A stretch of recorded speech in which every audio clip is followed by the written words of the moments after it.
Welcome to the Deep Dive. Today, we're going deep into the world of Francis Bacon, a really fascinating figure in the evolution of natural philosophy and the scientific method. And since you're a philosopher, we'll be sure to unpack his ideas in a way that I think will really resonate with your philosophical background. Our main source for this deep dive is the Stanford Encyclopedia of Philosophy's entry on Francis Bacon. And believe me, it's a real treasure trove of insights. What's always struck me about Bacon is the sheer breadth of his life. I mean, he wasn't just some armchair philosopher, he was deeply embedded in the political landscape of his time, which I think really profoundly shaped his views on knowledge and power. Absolutely. It's like we get two deep dives in one. We get to explore the mind of a groundbreaking philosopher, A&D, the life of a man who had to navigate the treacherous waters of Elizabethan and Jacobean politics. So let's start with a quick sketch of his life. Well, Bacon was born into a very powerful family in 1561. His father was no less than Sir Nicholas Bacon, the Lord Keeper of the Great Seal. So, from a young age, he's rubbing shoulders with the elite, witnessing firsthand the interplay of power and knowledge. He receives this top-notch education at Cambridge and Gray's Inn, immersing himself in the intellectual currents of the time. So he's got this very privileged upbringing, a front row seat to all the machinations of power, and a really solid grounding in the classics. Sounds like the perfect recipe for a successful political career. And that's exactly what he pursues. He rises through the ranks, becoming a member of Parliament, Queen's Council, and eventually Lord Chancellor under King James I. And here's where things take a dramatic turn. He was hit with some corruption charges and fell from grace.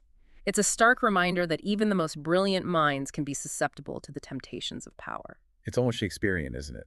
This rise and fall, this interplay of ambition and intellect.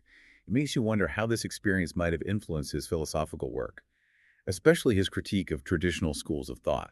I think the connection is undeniable. Bacon, having witnessed the misuse of power and the limitations of traditional modes of thinking, became this fierce advocate for a new approach to knowledge, one grounded in empirical observation and inductive reasoning. He challenged the unquestioning acceptance of authority, whether it came from Aristotle or Plato or even Renaissance thinkers like Paracelsus and Talesio. He was really calling for a radical shift, a reevaluation of the very foundations of knowledge. So instead of blindly accepting pronouncements from on high, he's saying, let's roll up our sleeves, get our hands dirty, and see what the world itself has to tell us. That's quite a departure from the prevailing intellectual climate. Absolutely. And this brings us to one of his most enduring contributions, the idols of the mind. Bacon identified four categories of errors that he believed distort human understanding. And they're as relevant today as they were in his time. They're like these cognitive pitfalls that we all need to be aware of if we want to pursue knowledge in a rigorous and unbiased way. Okay, let's unpack these idols.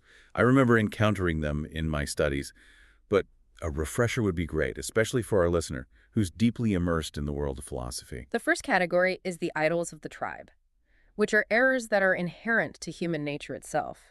We tend to see the world through our own limited senses, our preconceived notions, and our innate biases. It's like we're all wearing these distorted lenses that color our perception of reality. So it's not just about individual biases, it's about the limitations of the human mind itself. We're all prone to these errors simply by virtue of being human. It's almost a humbling thought, isn't it? It is. Then there are the idols of the cave, which are individual prejudices shaped by our unique experiences, upbringing, education, and personal preferences. It's like we're all trapped in our own little caves, peering out at the world through this narrow window. It makes you wonder how much of what we perceive as truth is really just a reflection of our own limited perspective. It's a powerful image, and one that resonates deeply with a philosophical mind. The third category is the idols of the marketplace, which arise from miscommunication and the ambiguity of language. We often trip over words, using terms with different connotations or failing to define our concepts clearly. It's a reminder that language, while a powerful tool for communication, can also be a source of confusion and error. As philosophers, we know all too well the pitfalls of language. A misplaced word, a subtle shift in meaning, can completely derail an argument or lead to a misunderstanding. Exactly. And finally, we have the idols of the theater, which are erroneous systems of thought that have been perpetuated by tradition and accepted philosophical frameworks. It's like we're watching a play on a stage, accepting the narrative presented to us without questioning its validity. We become so accustomed to these narratives, these grand intellectual frameworks, that we forget to step back and critically examine their foundations. We're captivated by the performance, but we lose sight of the fact that it's just a performance. Precisely. And for Bacon, recognizing these idols is crucial for clear thinking and scientific progress. We need to be aware of the ways in which our minds can be misled if we want to develop a more accurate and reliable understanding of the world. It's about cultivating a critical awareness of our own cognitive processes. So it's not enough to simply gather information. We need to be mindful of the filters we're using to process that information. We need to be constantly questioning our assumptions, challenging our biases, and looking for evidence that might contradict our cherished beliefs. It's a tall order, but a necessary one if we want to pursue knowledge in a meaningful way. Absolutely. And this brings us to Bacon's ambitious project to create a new classification of knowledge, a system of sciences that would be grounded in empirical observation and organized in a way that would be more conducive to scientific discovery. He envisioned this pyramid of knowledge with observation at its base, gradually ascending towards general laws and forms, which for Bacon resemble natural laws. It's like he's trying to create a roadmap for scientific inquiry, a guide for navigating the vast and complex world of knowledge. But how did he envision the fundamental building blocks of this world? How did he understand the nature of matter itself? That's where his matter theory comes into play. He drew on elements of atomism, but he also incorporated a concept of active spirits that drive natural processes. He even proposed this quaternion theory, attempting to explain both celestial and terrestrial phenomena through the interaction of four basic elements. It's an intriguing blend of ancient and contemporary ideas, reflecting the intellectual ferment of his time. It sounds like he's trying to reconcile the insights of the ancients with the emerging discoveries of the new science. He's not simply rejecting the past, he's trying to build upon it, to synthesize it with the new knowledge that's emerging through observation and experimentation. It's quite a complex undertaking. It is. And it highlights the fact that scientific understanding is not a static entity. It's a constantly evolving process, a dialogue between the old and the new, a continuous refinement of our models of the world. Now, of course, we can't talk about Bacon without mentioning his magnum opus, the Instauratio Magna, or the Great Instauration. It was intended to be this comprehensive reform of knowledge, a monumental work that would encompass everything from the divisions of the sciences to the phenomena of the universe. He planned for it to have 6 parts, each building upon the last. He even envisioned this new philosophy based on his inductive method and outlined a ladder of intellect to guide the process of discovery. It was an incredibly ambitious project, a real testament to the scope of his intellectual vision. Sadly, it remained unfinished. But even in its incomplete form, it had a profound impact on the development of scientific thought, especially the section titled Novum Organum, which focuses on his revolutionary scientific method. And that's where we'll pick up when we return. We'll delve deeper into the intricacies of Bacon's inductive method, exploring how he proposed to move from particular observations to general principles, and how his ideas laid the groundwork for the scientific method as we know it today. So before the break, we were talking about Bacon's inductive method, which really revolutionized scientific thinking. And for our listener, a philosopher who's so interested in these, nuances of knowledge acquisition, I think this will be really enlightening. Yes, it's fascinating. You see, Bacon understood that the human mind needs tools, structured ways of processing the information we gather from the world. Observation and experimentation alone aren't enough. And that's where his tables of discovery come into play. He wasn't advocating for haphazard data collection, He was calling for a systematic and rigorous approach. I think these tables will resonate with our listener. They might seem technical at first, but I think they really get to the heart of how we build knowledge. So let's take a closer look. Absolutely. Bacon proposed 3 main types of tables: tables of presence, tables of absence, and tables of degrees. Tables of presence involve listing instances where the phenomenon we're investigating is present. So, for example, if we're studying heat, we'd list all the things that generate heat: the sun, fire, friction, certain chemical reactions, and so on. We'd aim for a thorough catalog. So it's like creating a comprehensive inventory of all the places where heat shows up. It's about being meticulous in our observations and not letting anything slip through the crack. Exactly. Then we have tables of absence, where we list instances that are similar to those in the tables of presence but lack the phenomenon. So we might list things that are bright like the sun but don't generate heat, or things that involve friction but remain cold. So we're looking for crucial differences, the points of contrast that might reveal something about the nature of heat itself. What makes it distinct? What are its essential qualities? Precisely. And finally, we have tables of degrees, which focus on variations in the intensity or degree of the phenomenon.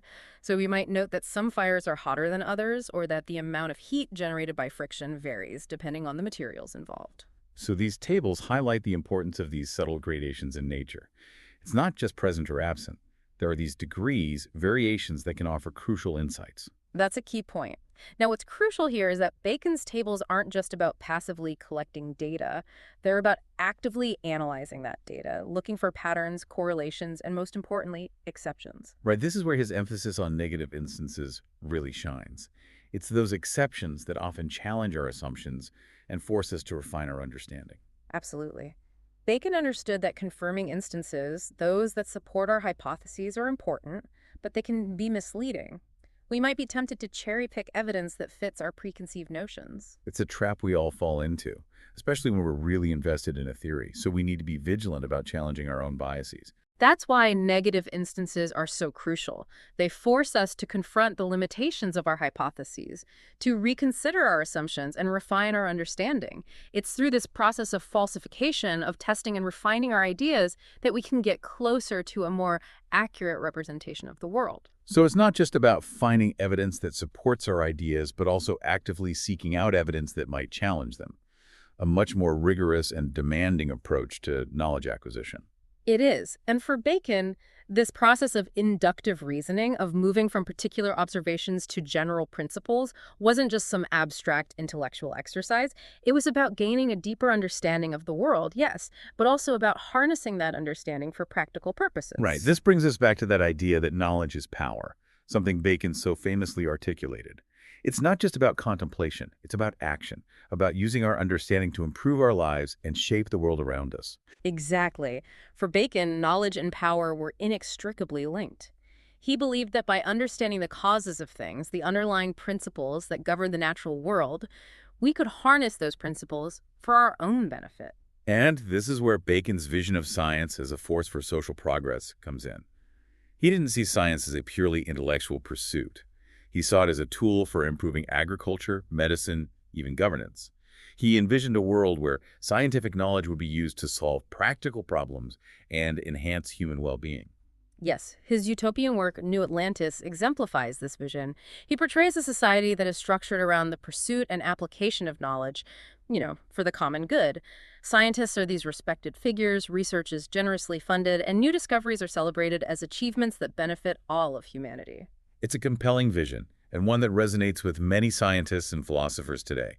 It really raises the question of how we can structure our societies to foster scientific progress and ensure that its benefits are shared by all. Absolutely. Bacon's ideas challenge us to think about the role of science in society, their relationship between knowledge and power, and the responsibility that comes with using our understanding of the world to shape our future. But it's important to acknowledge that Bacon's legacy isn't without its complexities. Some critics argue that his emphasis on these practical applications of knowledge, this focus on using science to gain dominion over nature, has contributed to a worldview that sees the natural world as something to be exploited rather than respected. That's a valid point. Bacon was writing at a time when the relationship between humans and nature was undergoing this profound shift, and his ideas, while revolutionary in many ways, also reflect the anthropocentric biases of his era. So it's crucial to read his work with a critical eye, recognizing both its brilliance and its limitations. It's a reminder that even the most insightful thinkers are products of their time, and that the pursuit of knowledge should always be accompanied by a sense of humility, an awareness of our own biases, and a willingness to engage with different perspectives. I agree. And I think that brings us nicely to the final part of our deep dive. When we return, we'll explore Bacon's lasting impact on science and philosophy, and how his ideas continue to shape our understanding of the world today. Welcome back. As we kind of shift our focus to his legacy now, I'm struck by how much of Bacon's thinking is still with us today in how we approach science. Yeah, his influence is undeniable, right? Bacon's vision of science as this collaborative, systematic endeavor harnessed for the betterment of humanity, it's really left a mark on how we do science. His emphasis on observation, inductive reasoning, that constant testing and refining of hypotheses, it's really shaped the foundation of the scientific method as we know it. And the idols of the mind, Still so relevant, right? It's such a powerful tool for recognizing those biases that can distort how we understand things. Even for someone steeped in philosophy like our listener, it's a reminder to always be vigilant in the pursuit of knowledge. It really is. Underscores that critical thinking, questioning assumptions, being open to new evidence, even when it challenges our closely held beliefs. It's a call for intellectual humility, recognizing that we don't have all the answers and that the pursuit of knowledge is this ongoing process. It demands constant scrutiny and a willingness to adapt as new discoveries emerge. And Bacon's influence goes beyond these individual methodologies. Yeah. His vision of collaborative research institutions like he depicted in New Atlantis, it foreshadowed the development of scientific societies and academies that we have today. Places where scientists can gather, share findings, debate ideas, and really collaborate to push the boundaries of what we know. A model that has proven incredibly successful, fostering innovation and a real cross-fertilization of ideas across disciplines. A real testament to the power of Bacon's vision. But, and we touched on this before, his legacy is complex. There's the argument that his focus on the practical applications, on gaining power over nature, well, that's contributed to a more exploitative view of the natural world, hasn't it? We have to consider that, right? Bacon was writing during a time when humanity's relationship with nature was changing. And his ideas, even though they were revolutionary in many ways, they also reflect those biases of his era. It's crucial to read his work with a critical eye, seeing both the brilliance and those limitations. It reminds us that even the most insightful thinkers are products of their time, and that pursuing knowledge should always be done with a sense of ethical responsibility. Recognizing how interconnected we are with the natural world, we have to use our understanding wisely. I agree. Bacon's contribution to the scientific revolution, it's undeniable. His ideas ushered in a new era of scientific inquiry, grounded in observation, experimentation, and this relentless pursuit of truth. He was a visionary, a real advocate for the power of knowledge. And his legacy, it continues to shape how we approach science and philosophy even today. His work really makes us grapple with these big questions: the nature of knowledge, how we acquire it, the institutions we build to support it, and the ethical implications of what we discover. And maybe most importantly, he reminds us that the pursuit of knowledge isn't just some abstract thing. It's a human endeavor with the potential to transform our lives, our societies, and our relationship with the world around us.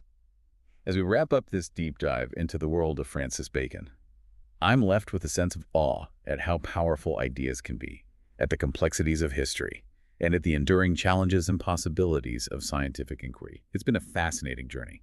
It really has. And for me, it reinforces how important it is to engage with these ideas, to think critically, and to always try to use our understanding to make things better for all of us. Bacon's work offers so much. It's thought-provoking, it inspires, and it continues to guide us. Thank you for joining us on this journey into the ideas of Francis Bacon.